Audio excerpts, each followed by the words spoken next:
Buen día, señor presidente de Colombia. Somos familia de Neil Cáceres Durán, militar en uso de buen retiro, detenido en Haití injustamente por un crimen que no cometió. Le han vulnerado todos sus derechos y no le han permitido defenderse. Pedimos justicia con transparencia. Señor presidente Petro, guardábamos la esperanza de que les diera el beneficio de la duda, porque ellos no son ningunos asesinos y ningunos mercenarios. Exigimos el traslado a Colombia. Gracias. Bueno, pues la visita del presidente Gustavo Petro a Haití desató una serie de opiniones en el país y por supuesto también en la comunidad internacional. Un caso muy puntual del cual pues todos fuimos testigos tuvo que ver con el magnicidio del presidente de Haití en el año 2021.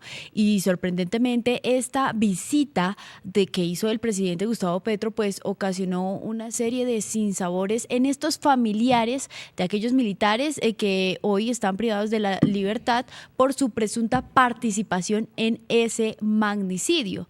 El día de hoy quiero saludar a mis compañeros de mesa. Nos acompaña siempre en esta mesa de análisis Julián Lamprea. Julián, ¿cómo estás?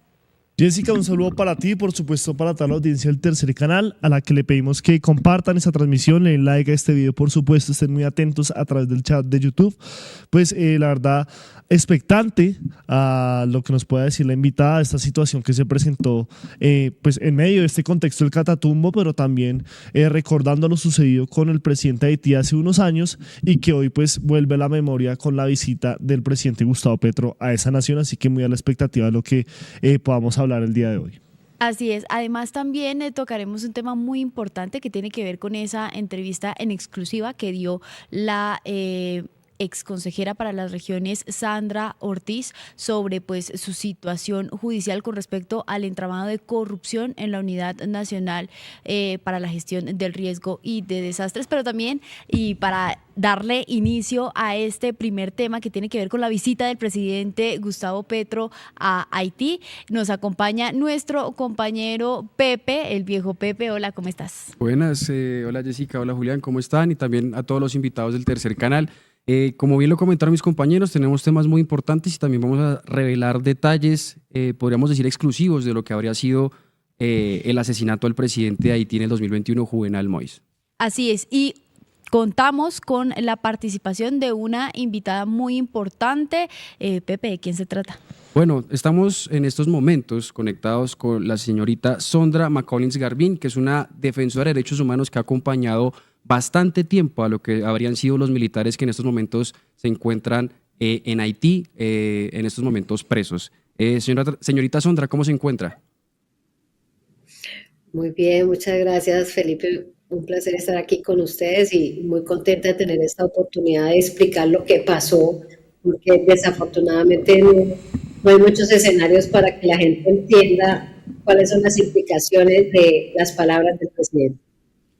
Claro que sí, y para hacer ese análisis completo y que la gente pues tenga el contexto y pues quede totalmente claro, vamos a ver de nuevo, vamos a recordar cuáles fueron esas declaraciones que dio el presidente Gustavo Petro el día de ayer durante su reunión con el presidente del Consejo Presidencial de Transición de la República de Haití, Leslie Voltaire, sobre o respecto a lo ocurrido hace unos años con militares colombianos y algunos estadounidenses y el presidente de Haití de ese entonces. Veamos lo dicho por Gustavo Petro.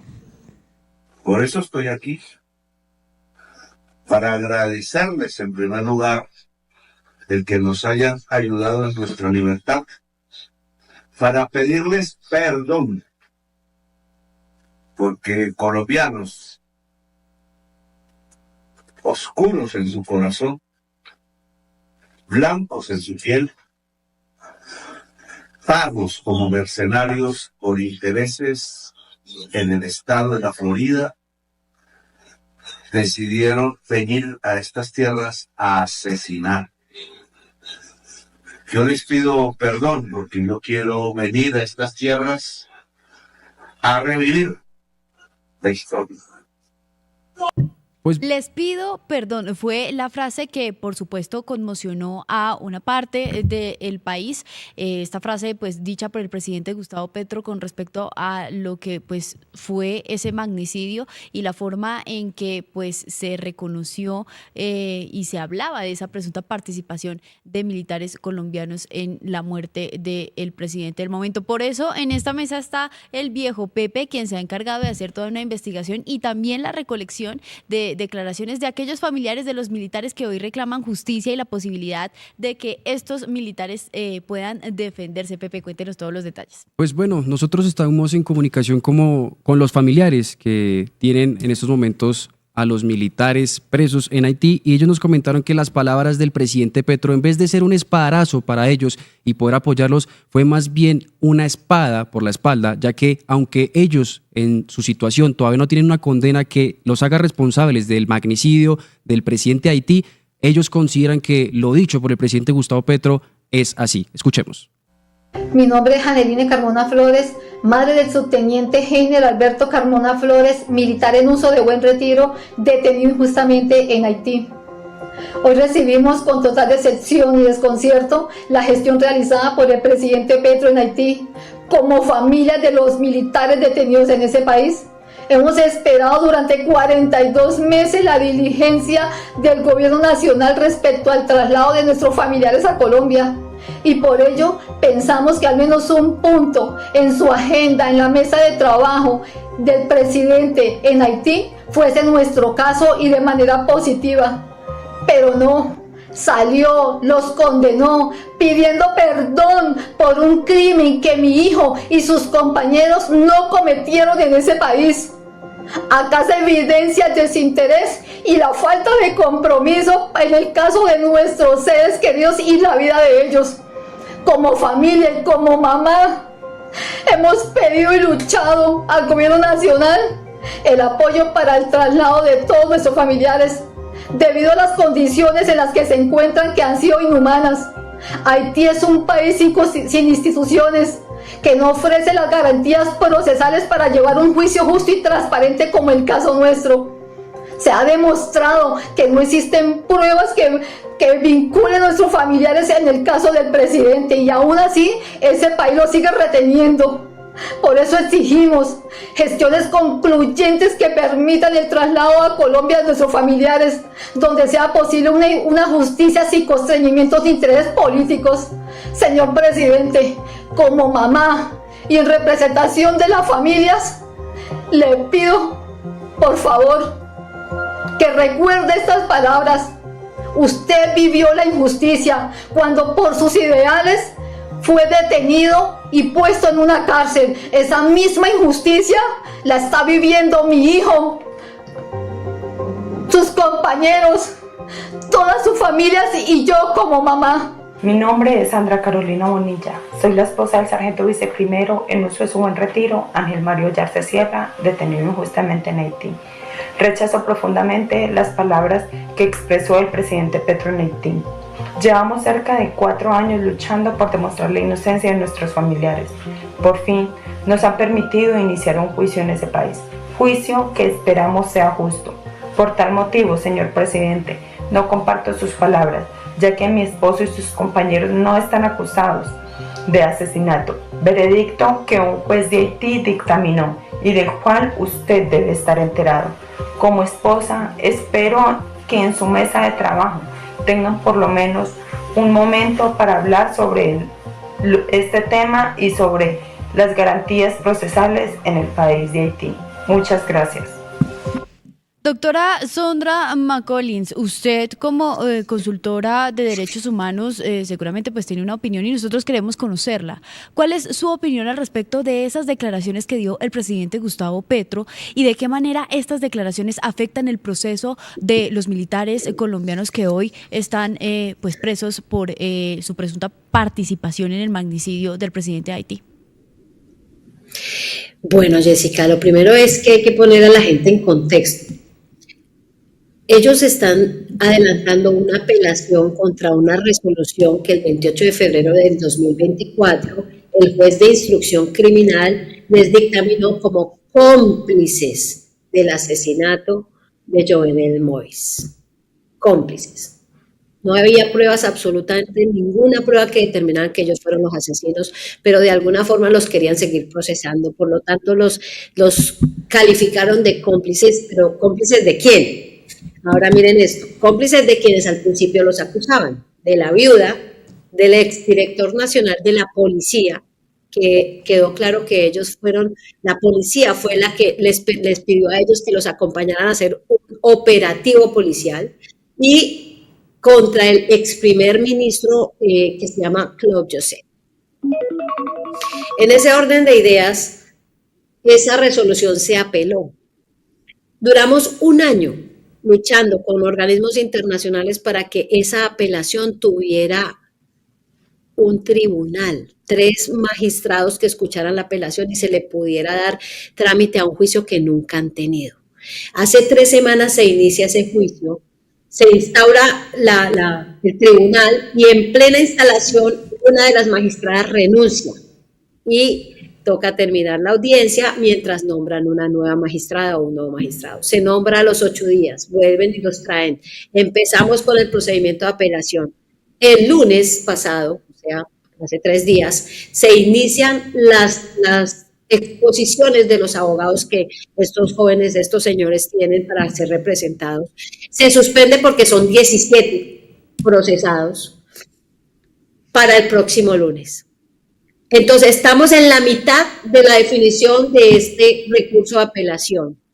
Y en la mitad del recurso llega el máximo representante del país de los acusados a decir públicamente que ellos fueron los asesinos cuando el país ni siquiera los está procesando por asesinato, sino por complicidad.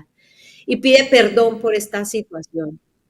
Entonces, jurídicamente lo que está haciendo es prácticamente evitar que ellos tengan un juicio justo, un juicio bajo el debido proceso y está haciendo una acusación que prácticamente ya los entierra porque eso se llama una condena sumaria. O sea, ni siquiera les dio el beneficio de la duda para que ellos puedan atender el juicio de una forma justa, como hemos pedido durante todo este año para que se puedan acceder a los tribunales. Entonces, obviamente es una situación devastadora para ellos porque pues, lo mínimo que esperábamos era que el presidente en su agenda diplomática con aplomo y no con plomo, pues se sentara a mirar qué está pasando en el proceso, qué pruebas tienen contra esos señores y si se les está respetando o no el debido proceso. No tiene que preguntar si son culpables o inocentes. La justicia es la que debe determinar eso, porque empezando él ni siquiera es abogado.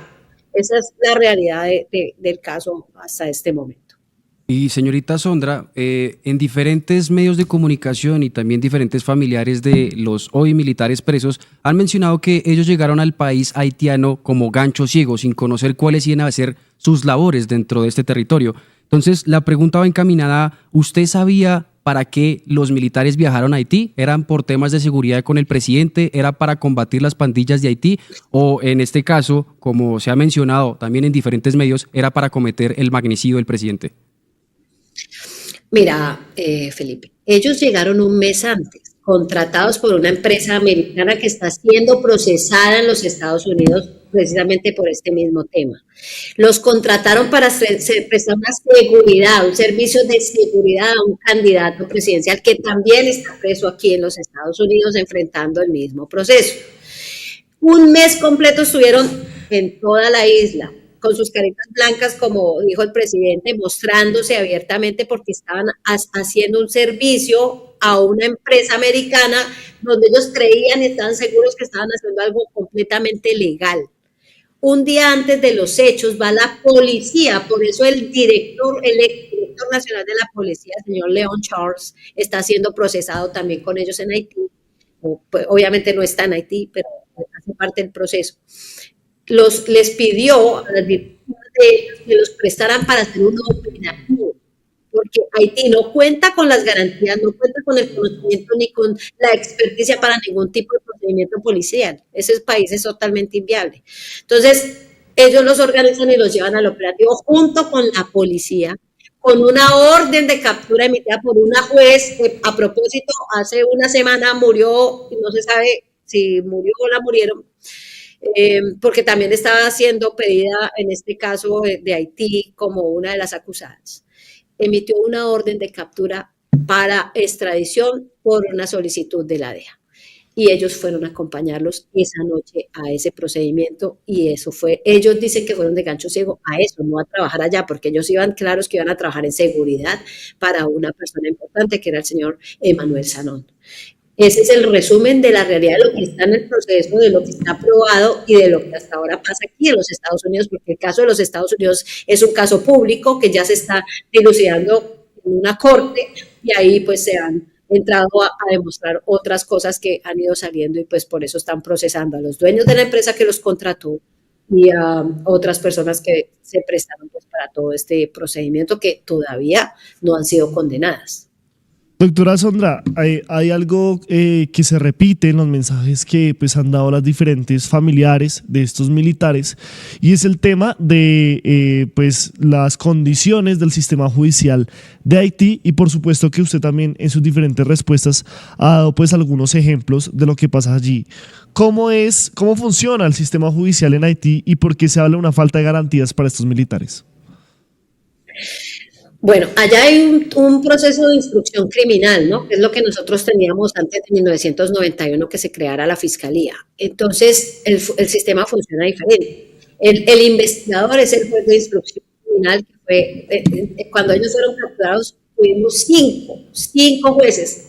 Llegaba uno, renunciaba porque un proceso, no había pruebas, no había nada. Entonces llegaba otro, renunciaba hasta que llegó el señor Voltaire, que es el juez de instrucción criminal que tampoco hacía nada. ¿Cuándo se movió el proceso? Cuando el ex canciller, ¿El mismo presidente del Consejo Presidencial?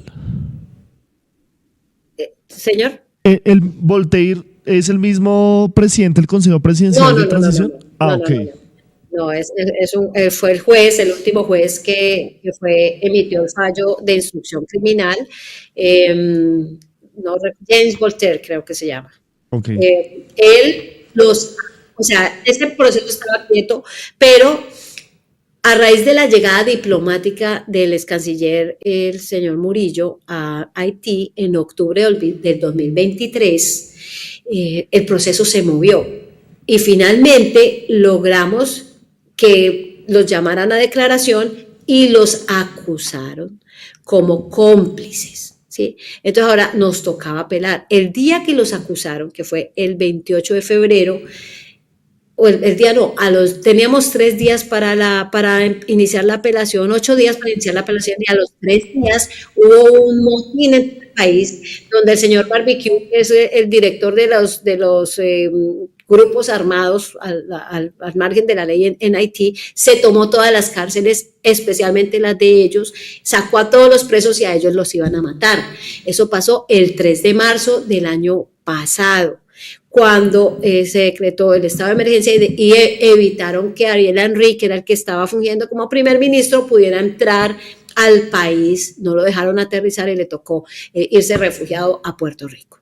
Entonces, ¿qué pasó? Nos tocó pedir auxilio internacional para que no los mataran y los llevaron a una estación a protegerlos mientras ellos seguían su juicio. A raíz de todo esto logramos entregar la apelación y esperábamos que ellos tuvieran la oportunidad de defenderse. Duramos todo este año esperando eso. Todo este año. Finalmente, hace 3 semanas se instaura el tribunal para definir la apelación y pasa pues lo que ahorita les estoy diciendo. Doctora Sondra, otra situación que ha generado una serie de inquietudes tiene que ver con las extradiciones que ha pedido el gobierno de los Estados Unidos a pues, los militares que hoy se encuentran en este proceso, en este juicio en Haití. Mi pregunta es, ¿puede Colombia hacer lo mismo y por qué hay indignación también por estas extradiciones? Solo hubo una extradición colombianos, que era el capitán Germán Rivera. Sí. Los otros eran haitianos americanos. O sea, solo uno de los 18 colombianos que estaban detenidos fue trasladado a los Estados Unidos y hoy día es parte de los testigos que van a ir al juicio contra las otras personas que están en juicio porque aceptó el cargo de conspiración y decidió participar para que la fiscalía pudiera procesar a los demás que están presos aquí en los Estados Unidos. Pero en ningún momento ni aceptó el homicidio ni dijo que ellos habían matado a nadie, porque él explicó todo lo que pasó, y ese procedimiento de haber acompañado a la policía a hacer esa captura y que encontraran al presidente muerto para el gobierno de los Estados Unidos es una conspiración. Entonces ellos aceptaron la conspiración. ¿Por qué? No van a pelear con el gobierno americano y prefirieron ser testigos del gobierno americano. Entonces, los 2 colombianos presos aquí en Estados Unidos aceptaron los cargos y son testigos de la fiscalía en el caso.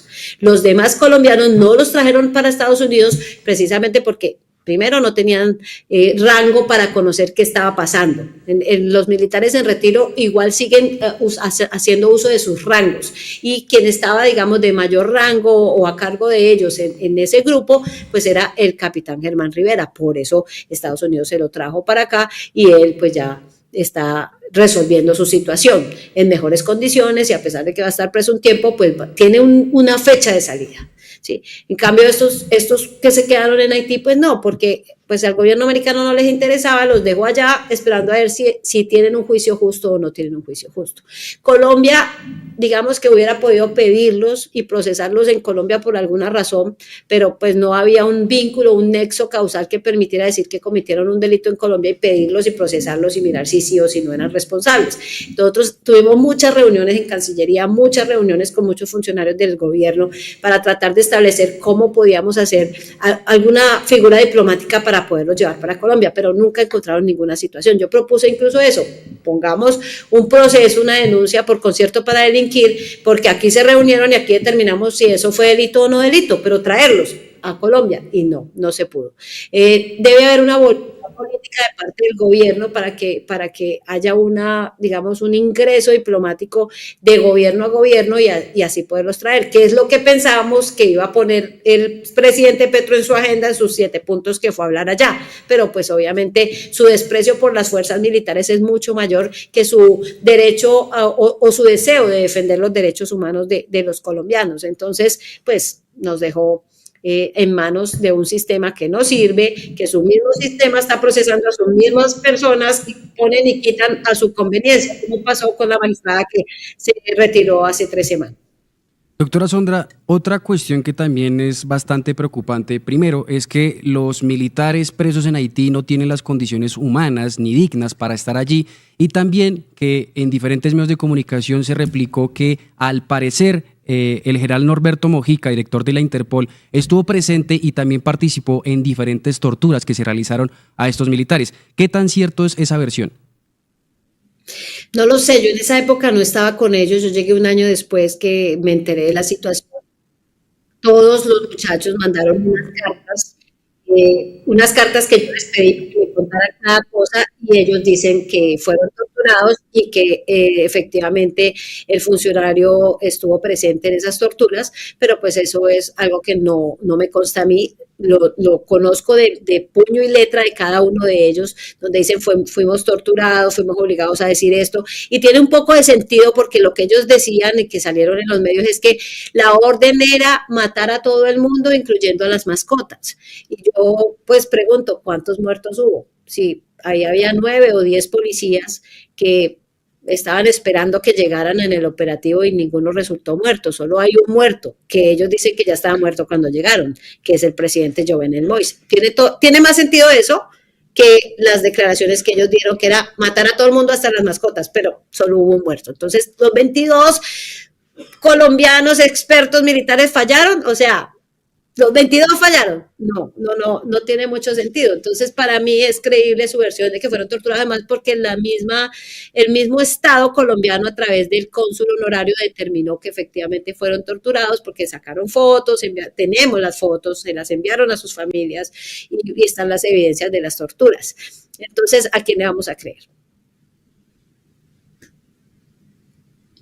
acercamientos, si los han tenido, si los tuvieron las familias con el gobierno colombiano. Por ejemplo, esto fue en 2021, si lo tuvieron con el gobierno Duque, posteriormente con el gobierno Petro, y antes de que sucediera esto, y ahorita después de que han salido pues estos mensajes en medios de comunicación, si ha habido algún acercamiento tanto de las víctimas como del gobierno para atender pues los reclamos que hacen estas familias. Pues hemos tenido muchos acercamientos, muchas reuniones. En su momento nos reunimos varias veces con la doctora Marta Lucía Ramírez. Varias veces nos reunimos de Cancillería de este gobierno, del señor Gustavo Petro. Les mostramos todo lo que estaba pasando, les llevamos toda la situación. Nombraron una cónsula en propiedad que ha estado ahí presente y sabe que en ese proceso no hay pruebas, que no tienen ningún seguimiento, no hay nada físico porque lo único que hay es un informe de policía, porque ni siquiera las armas que les incautaron, que eran armas que no se dispararon, se les hizo ni una experticia técnica, y luego Barbecue fue y robó todas las armas que habían en el Palacio de Justicia y nos pruebas de nada, entonces no hay nada. Y el gobierno estaba haciendo un seguimiento para por lo menos ayudarnos a que tuvieran abogados y que los fueran representados y tuvieran un juicio medianamente justo. Eso era lo que nos estaban diciendo en Cancillería. Pues obviamente el gobierno estaba pensando otra cosa. Nos hubieran podido decir desde un principio que nos querían ayudar a hundir y no ayudar, para no tener que tener la esperanza de que iban a ir a Haití. O sea, tenemos un problema muy grande en Colombia con el Catatumbo, pero él se va a ir a resolver los problemas de Haití. Me parece muy conveniente a este momento de la situación de Colombia, y pues esperábamos que por lo menos pidiera que ellos fueran procesados justamente, que si son responsables terminen condenados, y si no, que los dejen ir. Eso era lo que esperábamos. Doctora Sondra, permítame aprovechar la oportunidad de conversar con usted, y más que es consultora en derechos humanos, por una situación que fue también criticada con la visita de Gustavo Petro a Haití, y es que él se va cuando en Colombia pues hay una situación muy complicada en el Catatumbo, producto del conflicto armado entre el ELN y las disidencias de las FARC. ¿Cuál es su opinión al respecto de lo que está sucediendo también en Colombia? Pues voy a decir que creo que el presidente vive en una fantasía, porque empezando que su principal gabinete es su cuenta de X, que donde se la cierren se acaba medio gobierno. Pues desafortunadamente no tiene el país en la cabeza, y está actuando como si hoy pongamos este tuit para que nos den esta emergencia económica, y hoy pongamos este tuit para que nos decreten el estado de conmoción interior, y como que los problemas del país no valen. Estamos desbaratando el país de a poquito, se le está saliendo de las manos, no hay gobernabilidad, no tiene autoridad de nada, porque además no tiene autoridad una persona que ha usado las armas en contra del Estado y desprecia de manera sistemática al ejército y a la policía, que es la que cuida al Estado. Y sale y se va, como que miren a ver qué hacen con esos muerticos del Catatumbo. O sea, no le importa el país, a él no le importa nada, a él solo le importa lo que él piensa y lo que él tiene en su cabeza, pero sobre él. Él se le olvidó que es un mandatario, que tiene que ponerse las riendas del país y lograr que las cosas vuelvan a su estado normal, porque cada día se derrumba más el país, y él todo el tiempo está en una ilusión pensando que puede resolver los problemas del mundo y del cosmos. Que primero arreglen los de Colombia, y luego resuelvan los de Haití y los del mundo y los del universo completo y el cosmos. Doctora Sandra, yo quisiera preguntarle, pues ya para ir finalizando también, pues qué es lo que se viene en este proceso y qué es lo que usted espera ya con todos los ingredientes que hay, incluyendo pues esta visita de Gustavo Petro y esta pedida de disculpas al pueblo haitiano, de alguna manera. ¿Qué sigue en este proceso y qué espera que suceda pues con estos militares? Pues espero que la Comisión Interamericana de Derechos Humanos, la OEA y la ONU vea esto como un hecho público, un hecho notorio, que ha determinado una ruptura en el debido proceso, que ha permeado la posibilidad de que ellos tengan un juicio justo, y que por lo menos hagan uso de su facultad de pedirle al Estado de Haití, que hace parte de todos estos tratados, que cumplan su deber de hacer el debido proceso, y que si los van a condenar sea basado en las pruebas, más allá de toda duda razonable, como corresponde. Y si no, que les den su libertad y los absuelvan. Venga, doctora Sondra, discúlpeme por también aprovechar este tiempo. No quiero despedirla sin preguntarle algo, porque yo la vi pues obviamente muy molesta con esta situación de Colombia y la decisión del presidente Gustavo Petro de irse para Haití. Nosotros veíamos también, y haciéndole seguimiento a esta situación, que el Ministerio de Defensa compartía las medidas que se estaban tomando pues para atender la situación que se estaba viviendo en el Catatumbo. Y había un claro mensaje también del general, el comandante del Ejército Nacional, que decía que la orden era también preservar la vida. Y en ese componente que usted tiene como consultora de derechos humanos, ¿qué hacer? ¿Cómo ponderar en una situación tan difícil como la del Catatumbo, si cuidar la vida de las personas que hoy están siendo afectadas o si pues ejercer todo el rigor de la fuerza militar? Es que desafortunadamente manejar la autoridad de un país, el orden público, es una línea muy delgada de la violación de los derechos humanos. Porque sí deben tratar, la fuerza pública debe tratar de contener la situación, y lo último que debe hacer es atentar contra las personas. O sea, no pueden dar una orden de dar de baja a la gente. La orden tiene que ser capturar a la gente, a las personas que están siendo en este momento parte pues de todo este disturbio, ¿sí? La orden es capturar a quienes están infringiendo la ley. Pero si los que van a ir a capturarlos son recibidos con disparos, pues obviamente tienen que reaccionar, tratando de disuadirlos a que dejen de responder con fuego.